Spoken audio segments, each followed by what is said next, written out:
Fatmir Gjafaj zotohet të reformoj drejtësinë tani. Klodi ka folur në Komisionin Antikorrupsion sot dhe tha se do të kontrollohet reforma dhe si do të kontrollohet reforma në drejtësi. Çfarë dim për këtë komision? Ka thashë theme të shumta, në qoftë se e kemi e paraqitim edhe këtë e fundit është në këtë pjesë. Unë me dy fjali mund të them që ky komision është një tentativë për të vënë nën thundër SPAK-un, sipas meje. E kam thënë dhe vazhdoj të qëndroj të njëjtit mendim. Dhe unë nuk kuptoj fare qëndrimin e zotit Gjafaj që nga babai dhe arkitekti reformës tani do të bëhet babai dhe arkitekti i zhbërjes së reformës. Do të thënë zoti Gjafaj na thotë ishte mirë kjo reforma që mund të prishin reformën këta me këtë mënyrë që po bëjnë. Absolutisht po, jo kam dyshime, unë kam provuar këtë gjë. Kjo është tentativë e pastur, po është e provuar, mjafton të shohësh projektigji, mjafton të shohësh drafte që unë i kam lexuar. 700 faqe materiale shumë e thjeshtë. Do të thënë që thotë që mund të mbyllin reformën dot. Po nuk ka nevoj fare të i vërkyqin SPAK-ut më juri. Këta pas zgjedhjeve marrin dhe doktorin. Doktori gati për të mbyllur reformën. Po zotëri, e di si është bën SPAK-un këta që ta dish shumë thjesht. E di si është bën SPAK-un, mjafton të ndryshoj një dispozit ligjore se s'dua t'i marr kohë zonjës Tabaku, i kërkojnë ndjesë. Mjafton të shfuqizojnë disa dispozita, mbaron historia. Kështu që zoti Gjafaj ta ndaj mendjen dhe thot, ishte mirë ajo që bëri, e çfarë do me bë me këtë tjetrën, se nuk e kuptoj. Tani Tela ti që mendon që këta doan të marrin drejtsinë në kontroll apo ta reformojnë më mirë akoma? Një zoti Gjafaj në radhë parë duhet të rizidhet deputet, që është e vështirë sipas meje të marrë një post për deputet. Vështirë kanë gjithë ta, edhe unë edhe jo rritin që kam tani e ka të vështirë. Po, edhe të tjerë të kanë të vështirë. Se 37 veta edhe zoti Majko e ka të vështirë. Po, e ka shumë të vështirë. Që i duhet kaloj këtë pengesën një herë dhe pastaj të mendoj se si do t'i shërbej majorancës për të ndryshuar. Majorancës pastaj popullatës. Po. Pra, Ola ti s'kishe gjë në këtë pikë, domethënë nuk ke dyshime që SPAK-u do vazhdoj, se kam dhe preqin unë pjesën e dytë dhe ai më thotë preçizoj, ai mbron forcë, jo vetëm SPAK-un, po dhe Shtetet Bashkuara të Amerikës, thotë Shtetet Bashkuara të Amerikës sa vjen dhe do forcojnë punën në SPAK-un në Shqipëri. Unë mendoj që ka nevojë për kam dhe njerëz kompetent të kësaj pune, që do i kam pjesën e dytë. Për disa ndërhyrje, po jo me prapa s'ken dhe interesa politike për të bërë të shantazhues me institucionet, po patjetër tek kompetencat e pafund që i kanë dhënë SPAK-ut mbi gjykatën, patjetër që ka nevojë për balancim më të mirë të pushtetit. Sistemi ka nevojë për reformim. Pse ka patur interes, është pyetja, është vështirë, mos ketë përgjigje fare, kupton. Që një pjesë e informacioneve të rrjedhin në media, ka patur interes kjo. Pse mendoni që kanë dashur publikimin e këtyre informacione? Një arsye madhore duhet të ketë sepse dihet që dërgimi i materialeve te gazetarët mund të ekspozojë. Nëse ti i dërgon te dy gazetarë, ka patur interes që këto materiale publikohen. Pra këta persona e kanë marrë përsipër riskun për një arsye të rëndësishme. Po ndaj po them që është skem mafioze. Dhe po them që ka interesa të njerëzve shumë të rëndësishëm. Se nuk merret njëri me njerëz pa rëndësishëm.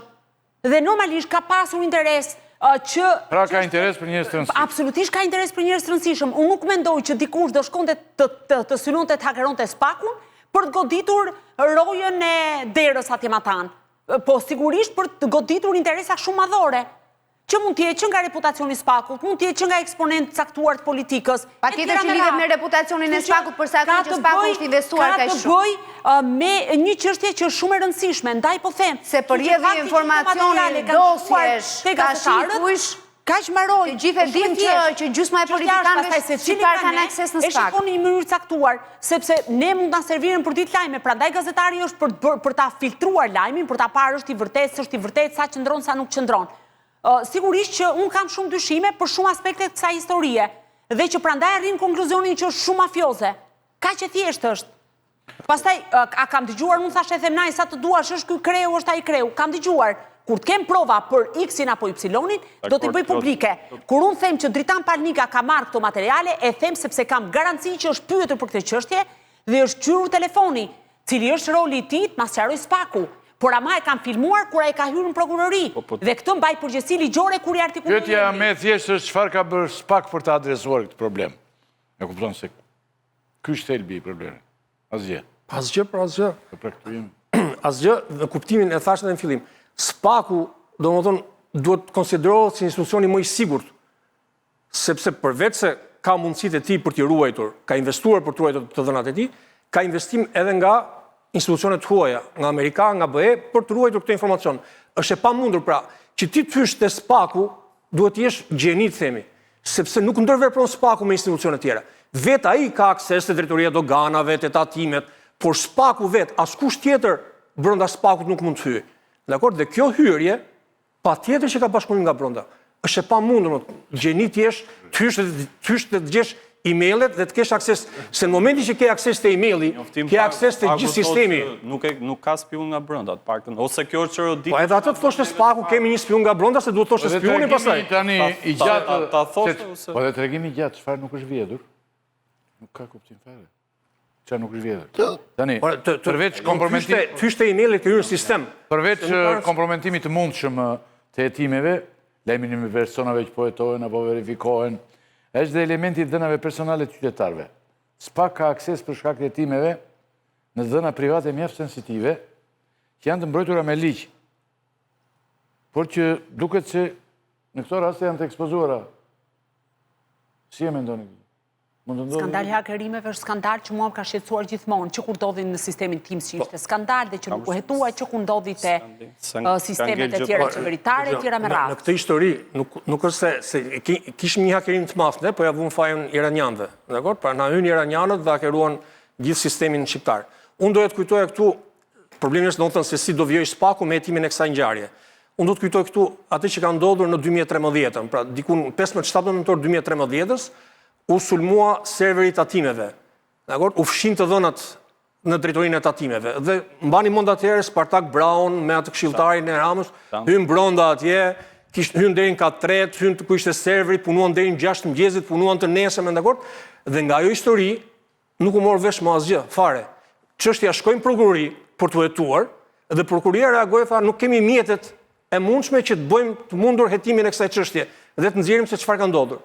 Mundet që edhe këtë rast të kaloj kohë dhe spaku të thotë hetuam në këtë histori, po ngelëm të këta 2 personat që arrestuam. Ky është problemi. Pra,